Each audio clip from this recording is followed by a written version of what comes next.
I'm not a fan of cheat days, and if you would like to better understand as to why, keep watching. Now, as a coach, I shudder when I hear the term cheat day. Not because I'm thinking of people eating donuts, cheeseburgers, and pizzas, rather because it's a term rooted in diet culture that firmly places foods in good or bad camps. That is my problem with them, and that is what needs to be addressed. In this video, I hope to make apparent the issues that come with associating morality with certain foods that can ultimately trigger unhealthy eating behaviors, and as to how to ditch the cheat day and focus on more helpful, positive eating strategies. Categorizing foods as either good or bad, healthy or unhealthy, sets us up for moral highs and lows that should really never be associated with eating. Whenever I have a client that confesses to either being bad or cheating, often associated with a feeling of guilt, the first thing I work on with them is food neutrality, which is effectively coming to the understanding that there is nothing you can eat, provided it's accounted for and provided you know what you're missing out on by eating that is going to adversely affect your progress. Which means, in my opinion, kales and cookies are in the same boat. And what I mean by that is, kales considered healthy, cookies aren't. But that said, provided you understand what you aren't getting by eating cookies as opposed to eating whatever else would be considered a healthy substitute, and you compensate accordingly, and the calories in those cookies are taken into consideration, you aren't exceeding your daily caloric intake, you are going to look no different, and you're probably going to feel no different either. Now, doing so also helps take away the all or nothing thinking that often causes people to overeat or binge when having a meal or day that would otherwise be considered cheating. For example, I've had clients in the past that, until it obviously made apparent what I just did to them,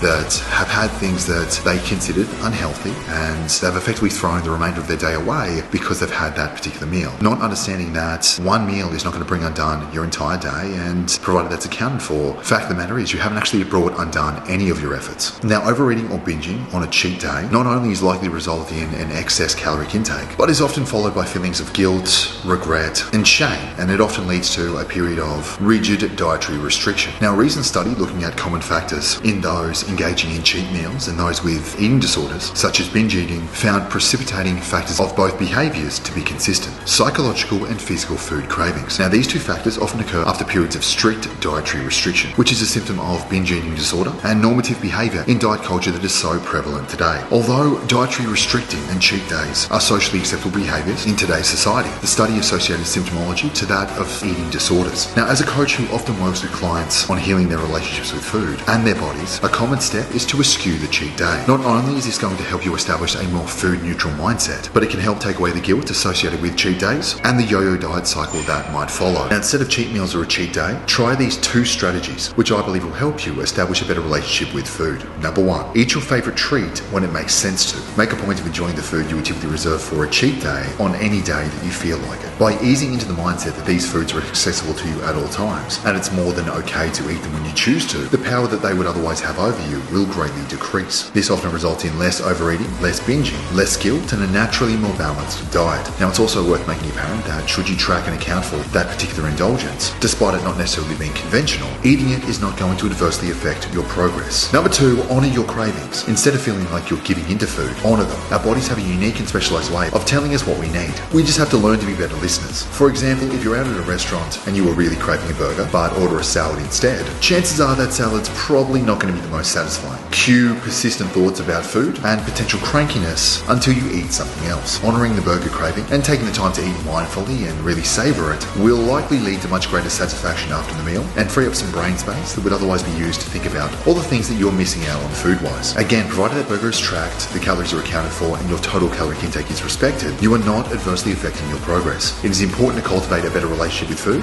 that doesn't involve guilt, and ditching cheat days, in my opinion, is a helpful first step. Thank you for watching. I hope you enjoyed the video, and I hope that this renders you more inclined to eat the things that you're craving as regularly as you would like to, assuming you're accounting for it and not feeling guilty afterwards.